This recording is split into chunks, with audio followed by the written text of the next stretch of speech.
All right, so let's get into Unit 5 today, shall we? Unit 5 compares linear, quadratic, and exponential functions. We discussed linear functions, or investigated them, in Units 1 and 2.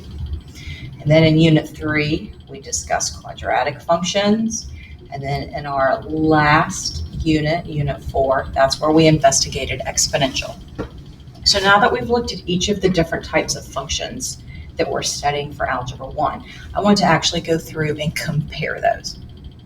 So we'll distinguish between situations, we will construct linear and exponential functions, we will talk about arithmetic and geometric sequences now that they're together. Sometimes I'm going to give you a graph, a description, or I'll give you a table, or we'll just go through some of the different representations of the functions. So what we want to do is compare linear, quadratic, and exponential. We're going to start by looking at the forms of the equations. So let me remind you how these worked. In a linear function, these were of the form y equals mx plus b. Remember, m is your slope, b represents your y-intercept. Quadratic functions, these were y equals ax squared plus bx plus c. And then in our exponential functions, we looked at these as y equals a times b to the x. Now, I would be remiss if I didn't correct myself here and say, okay, this is an equation. It becomes a function once we throw f of x in front of it.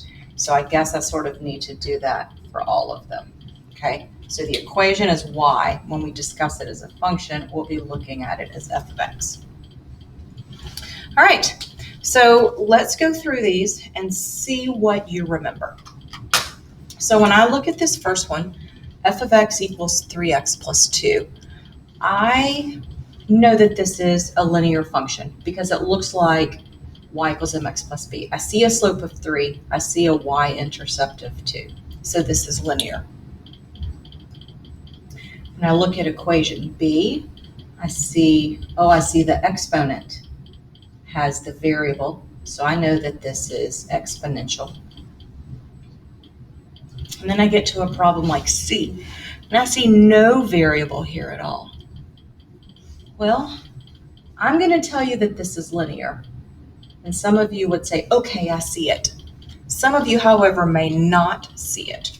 So I want you to think of this as f of x equals 0x plus 2.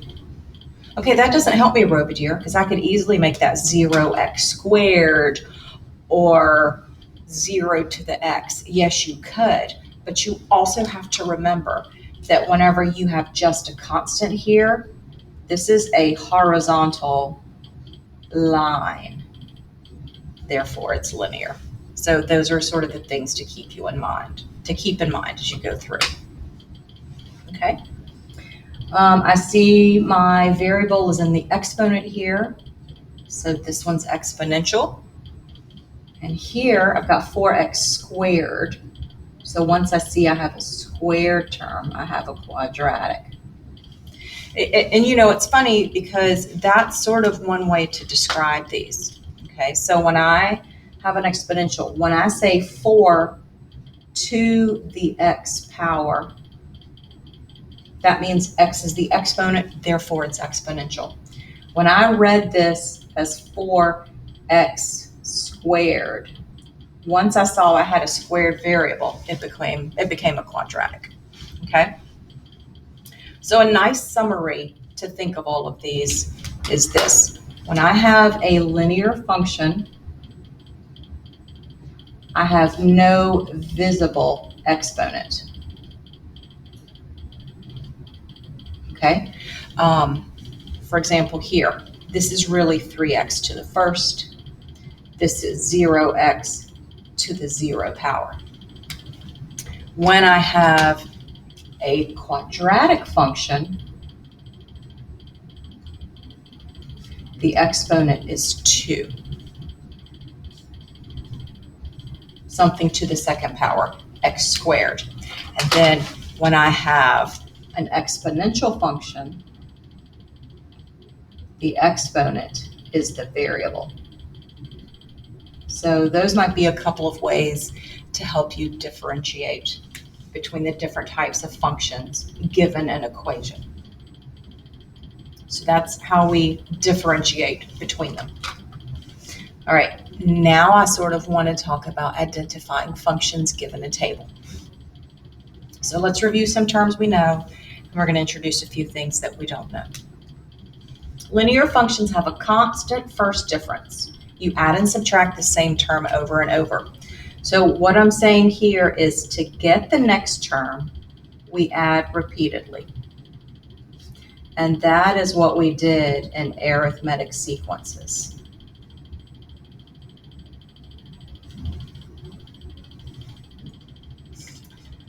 I'm going to come back to quadratic functions, and I want to remind you about exponential functions. Exponential functions have constant ratios. Remember R. We're going to multiply over and over. So here we multiply repeatedly. Okay? This is a geometric sequence. I guess I'll pluralize since I did there. So Unit 2, arithmetic sequences. Unit 4, exponential sequences, or geometric sequences. Quadratic functions we dealt with in Unit 3, but they actually have this thing that's called a second difference, and I'll explain as we get to that. So for now, let's look at our linear function here. Notice what's happening. We have the same increase in the x coordinates. So we should expect a constant increase in the y coordinates, increase or decrease. So this is linear because we are repeatedly adding. We're repeatedly subtracting, but we're repeatedly adding -1. So keep that in mind. Let me go and talk about the exponential function while I'm at it, because you see what's happening here. Notice our x coordinates have a constant difference. So now let's look at our y coordinates. How does 6 become 18? 18 become 54. 54 become 162. Notice we repeatedly multiply by 3. All right, so that's what's happening there. Here, we subtracted 1 repeatedly, adding -1. Here, we multiply repeatedly. Now let's look at our quadratic. Okay, there are a couple of things here that I want you to notice. Okay. So they talk about second differences. Okay, what a second difference does is, maybe we should talk about first differences first. So let's do that. How does 3 become 2? We subtract 1. Okay, so we should expect to repeatedly subtract 1 for linear. Well, then we add 1, and then we add 3, and then we add 5. So these right here are my first differences. That's what I find for my first subtraction of the entries, of my table entries. Okay? So then I want to look at, how does -1 become 1? How does 1 become 3? How does 3 become 5? Notice here, we add 2 repeatedly. So we actually had to look at the second set of numbers that we add or subtract, known as my second differences. So that's how you look at differences on a table. All right, so hopefully with just that brief introduction, we can go through these. And I'll leave these up here as a reference for you so that you can kind of look back and forth between the two. So let's look at this first one. How do we, first, I guess we should look over here. So notice here, we add 1. So that's good. We notice on the x coordinates, we add 1 repeatedly. So now let's look here. How does 7 become 4? And 4 become 1? And 1 become -2? And -2 become -5? Well, here we subtract 3. Subtract 3. All right, I see the pattern here. We're subtracting 3. So because we repeatedly add -3, I know that this function is linear. Okay? All right, so that takes care of that one. All right, let's look at this next one. Again, -1 becomes 0 by adding. 0 becomes 1 by adding 1. 1 becomes 2 by adding 1. So I've got a constant difference on the x-coordinate, and that is a big deal. So I would be not complete if I didn't mention that to you. All right, so now let's look. How does 1.5 become 3? How does 3 become 6? And 6 become 12? Well, we could say we add 1.5 to make 3, but then we would need to add 1.5 again. But that's not 4.5, so I know this is not linear. All right, so now let's look at multiplication. How does 1.5 become 3? We multiply by 2. And how does 3 become 6? We multiply by 2. And how does 6 become 12? Again, we multiply by 2. So because here we repeatedly multiply by 2, this function must be exponential. All right, so there's that. Now, let's look at this last one. So the x-coordinates repeatedly add 1. So at least we've got that going for us. All right, now let's look over here. How does 6 become 3? Well, we subtract 3. How does 3 become 2? We subtract 1. How does 2 become 3? Oh, we're not subtracting anymore. Suddenly we're adding, and 3 becomes 6 by adding 3. Okay, that doesn't work. Repeatedly adding doesn't work here. So let's check repeated multiplying. How does 6 become 3? Divide by 2. So we should divide by 2. We should get 1.5 here, but we don't. So it's not linear. It's not exponential. So it's got to be quadratic, but I need to be sure. So my first differences didn't tell me anything. Let's look at my second differences, okay? How does 3 become -1? I'm sorry, how does -3 become -1? We add 2. And how does -1 become +1? We add 2. And how does 1 become 3? Oh, we add 2. So look what happened there. We had constant second differences. And because we have constant second differences, we know this is quadratic.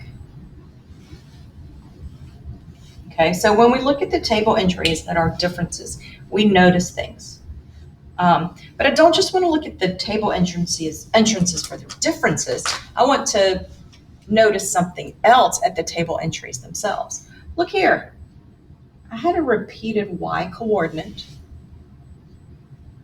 Oh, and I have another repeated y coordinate. I noticed that here as well. Okay, I had some repeated values. So maybe that could lend a little more information about what's happening with the quadratic. Let's actually graph this, all right? So if I were to graph this, let's go and graph -2, -6. Okay, so if I were to graph -2, -6, I end up here. And if I were to graph -1, 3, I end up here. And then let's go ahead and graph 0, 2. Okay. And now let's look at a few more. Let's look at what happens when x is 1. When x is 1, what am I graphing? I'm graphing the order pair 1, 3. And then when x is 2, I'm graphing the order pair 2, 6. So look what happened here, okay? What happened is we started this graph here. We worked our way down, but then we shot right back up, and we noticed that we have symmetry, you know, one of those beautiful things that we talked about with quadratic functions, okay? So not only do I notice I have second differences in my quadratic functions, I notice that some of my y coordinates repeat. And I'm gonna file that away just in case I need that information for a future practice. And guess what?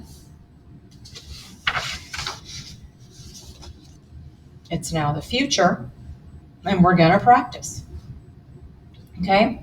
So not only am I going to have to identify the type of function, I want to be able to write an equation from it. So with a linear function, remember, it has the equation y equals mx plus b. We know that m represents the slope. We know b is the y-intercept. The slope is what you add or subtract each time. This would be your common difference. The y-intercept is your starting amount when x equals 0. Going back to quadratics in Unit 3, notice what we discussed here. We have y equals a times x minus h squared. HK is the vertex. We notice, let me go over these. This is my vertex form that you've seen on the formula sheet. This is actually called my intercepts form. This is a nice one. I briefly touched on this at the end of Unit 3, but we may see it again. Okay. You'll have to multiply this out, either one, to get standard form. And remember, standard form is ax squared plus bx plus c. A few things to remember. If a is positive, this will open up. And if a is negative, this will open down. And I guess since I'm drawing graphs over here, linear will look either this way or this way. An exponential function will either increase repeatedly or decrease. Y is your y-intercept. That's where x equals 0. Your constant ratio is what you multiply by each time. So this is in your Algebra 1 formula sheet. This is in the Algebra 1 formula sheet. So is this one. So is this one. This one is a little extra, but as we plot a few of these, you'll say, oh my gosh, I really like that. All right, so let's talk about the practice. For each table or graph below, identify if it is linear, quadratic, or exponential, and then write the equation that represents it. All right, so let's look at this first one. Well, this first one, I can tell you, that's a straight line. So this is linear. And then in order to write the equation, we have our slope-intercept form. M is my slope. So how do I go from point to point? Well, here, I'm going to rise up 3 and run to the right 1. So my slope is 3. And then what is my y-intercept? My y-intercept is where I cross the y-axis, and that happens down here at -5. So the equation will be y equals 3x minus 5. Not bad. Okay. So now I'll look over here, and I know that this is exponential because I just took a test over this. And I know the equation will be of the form y equals a times b to the x. And I know a is going to be 2, but I'm not sure what b is next. But in order to help me, I think I'm going to plot a few of these points and see what I notice. Well, I notice I've got the intercept 0.02, and I see I've got the order pair 1, 6, and then I've got the order pair 2, 18. And so I ask myself, how does 2 become 6 and 6 become 18? Well, we multiply by 3. So guess what that means? My base is 3. My common ratio is 3. So this equation is y equals 2 times 3 to the x. Okay? So that is how that one looks. And again, if I circle my y-intercept, I notice that that actually comes into play in these functions. All right, and now let's look at our next example. So those are writing functions given a graph, and oh, I've got to go back to this blasted table, and that's okay. So when I look at my first example, how does 0 become 5? We add 5. 5 becomes 8 by adding 3. 8 becomes 9 by adding 1.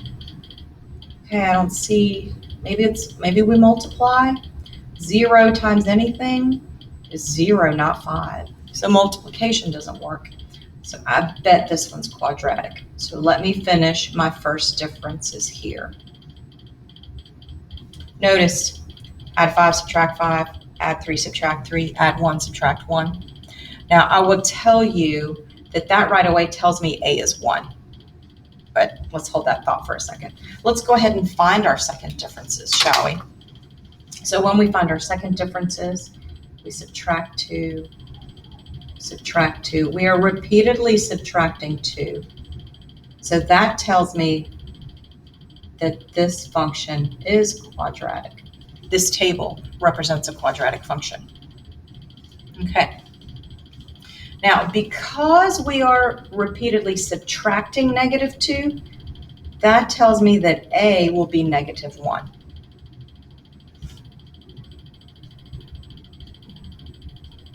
Okay. And if you don't believe me, do a little rough graph.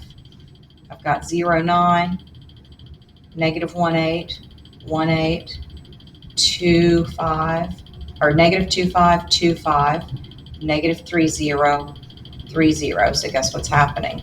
This thing is opening down, which reminds me that A is -1. It's another way to tell, okay? And one other piece that you should know, man, life is so much easier if I know about quadratic functions. So notice we've got 8 and 8 repeated.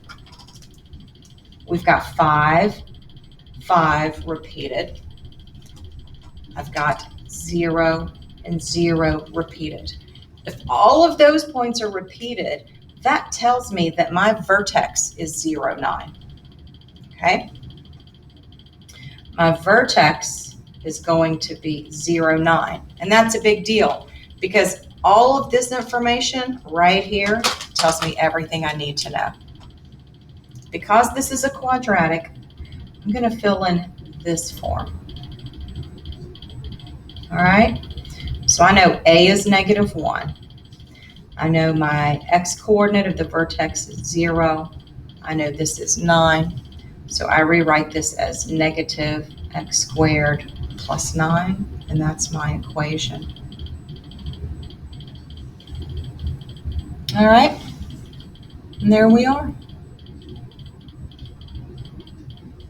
Okay, let's look at our next example. Again, I've got constant increases in my x's, so I'm going to focus on the y's. How does -16 become -13? We add 3. To get -10, we add 3. We add 3 to get -7. You get the idea, okay? So because I'm repeatedly adding the same number, I know that this function is linear. Now I need the equation. Y equals mx plus b. M is my change. What is my change? It's 3. I'm repeatedly adding 3. What is b? B is the y-intercept. That is where x equals 0. So right here, I know that b is -7. So my equation will be y equals 3x minus 7. My linear equation will be that. Okay. So let's look at our next table. All right, I see repetition. So right away, I know this is quadratic. And when I mean repetition, I see repeated y's. Okay. Again, I've got a y coordinate of 3 twice. This is actually going to help us. I've got a repeated y coordinate of 0. So that means that this has to be my vertex. Okay, so let's remember that as well. The only thing I need now is to find the value of a. So remember, this is x minus h² plus k. So I need to find what a is. So I subtract 3, subtract 1, add 1, add 3, whoa, add 5, add 7. So what's happening here? Well, my second differences are adding 2. And because I am repeatedly adding 2 on my second differences, that tells me that A is 1. So I know that A is 1. And remember, I know my vertex here is negative 1, 1. So when I write out this equation, I'll get 1, A is 1, x minus negative 1 squared plus k, which is 1. So this will be x plus 1 squared plus 1.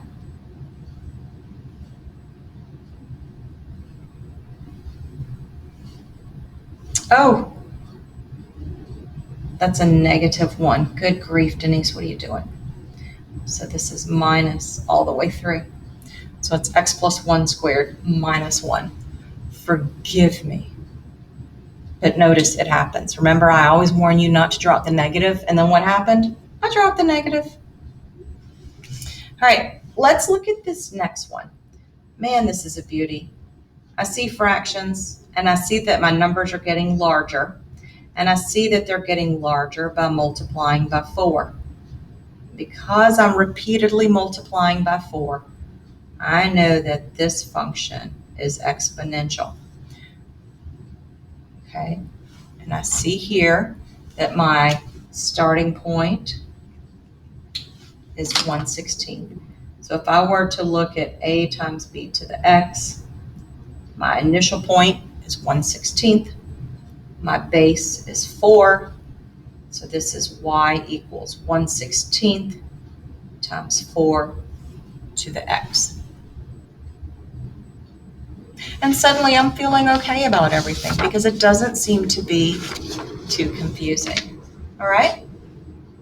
So let's look at a few more, shall we? Just to make sure we completely understand. So I'm going to look at the left function, and right away, I know that this is exponential. Because we just studied exponential functions. It tapers, it's repeatedly decreasing, but I need to know my initial value, and I need to know my common ratio. So my initial value is 27, my base. What am I going to do to find my base? Well, let's see what we're multiplying by here. Well, let's look at some points. So I have 0, 27. I've got 1, 9. I've got 2, 3. And I'm almost sure that this is going to be 3, 1. So how does 27 become 9? And 9 become 3? And 3 become 1? Well, I bet we're dividing by 3. But Robideer, we can't divide when we talk about ratios. No. So what we're really doing is we're really multiplying by 1/3. So my base is 1/3, and therefore my equation will be y equals 27 times 1/3 to the x. And there it is. All right, I see this graph for h, and I know that's a quadratic because we are dealing with a parabola. Okay. And I know that, what else do I know? Well, I know that my vertex is 1, 8. I know this thing opens down, so A is negative. But remember one of the very first rules we discussed in quadratics? When I move to the right 1 and move down, 1 squared is 1. When I move to the right 2 and I move down to 4, 2 squared is 4. 3 squared is 9. No. Yes, 3 squared is 9. Because once again, goof, this is not 1, 8. This is 1, 9. So I noticed that my vertical displacement is the square of the horizontal replacement. So displacement, so that means that A is 1, but it's going to be a negative 1 because we're upside down. Okay, so if I look at this, I've got A times x minus h squared plus k. My vertex is 1, 9. A is -1. So we have -1 times x minus 1 squared plus 9. So this becomes the negative of x minus 1 squared plus 9. All right?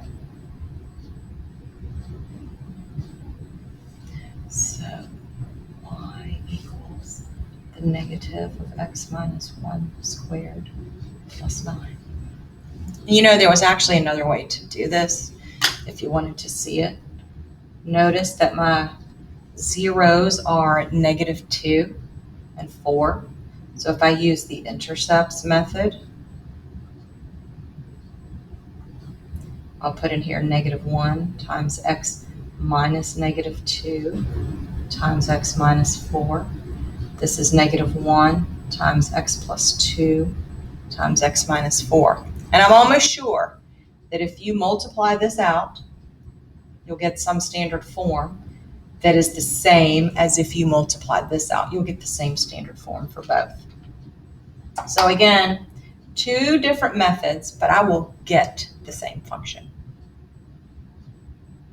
All right, let's look at table I here. So let's see what's happening. We're adding 5. Adding 5. All right, I think we see what's happening here. We add 5 repeatedly. So my slope is 5.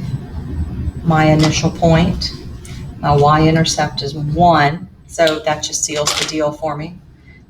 Or it tells me everything I need to know. This is a linear function whose equation is y equals 5x plus 1. And then I look at table J. 4 becomes 8. 8 becomes 16. 16. It looks like I'm doubling. And my initial value here is 32. So this is an exponential function. Let's go ahead and write out the word. I shouldn't be so lazy. And the equation will be y equals the initial value times the base raised to the x power. So there's everything I need to know. A is 32, B is 2, and that's how it falls into the equation. And now let's look at our last two. So right away, I know this is linear. I know my y-intercept is 4. How do I get to my next point? Well, I go down 1, to the right 2. So my slope is -1/2. And this gives me the equation y equals -1/2 x plus 4. Nice. Here I have a quadratic because it's a parabola. My vertex is 2, -1. I see let's check it out. To the right 1 goes up 1, to the right 2 goes up 4. So I know that A is 1. So y equals, I know you probably think, why does she keep writing out this form? I do that to make sure that I correctly substitute everything. So this equation is y equals x minus 2 squared minus 1. And again, if you wanted to look at the other form of this, I've got a 0 at 1 and a 0 at 3. So A is still 1, but for this one root is 1, the other root is 3. So this becomes y equals 1 times x minus 1 times x minus 3. And again, the 1 folds into the problem, and I get x minus 1 times x minus 4. Oh, 3, good grief. And I'm sure that if I FOIL this and subtract, I would get the same answer as if I were to FOIL this. All right, so there's everything you need to know about writing a linear function, a quadratic function, and an exponential function, and how to identify them.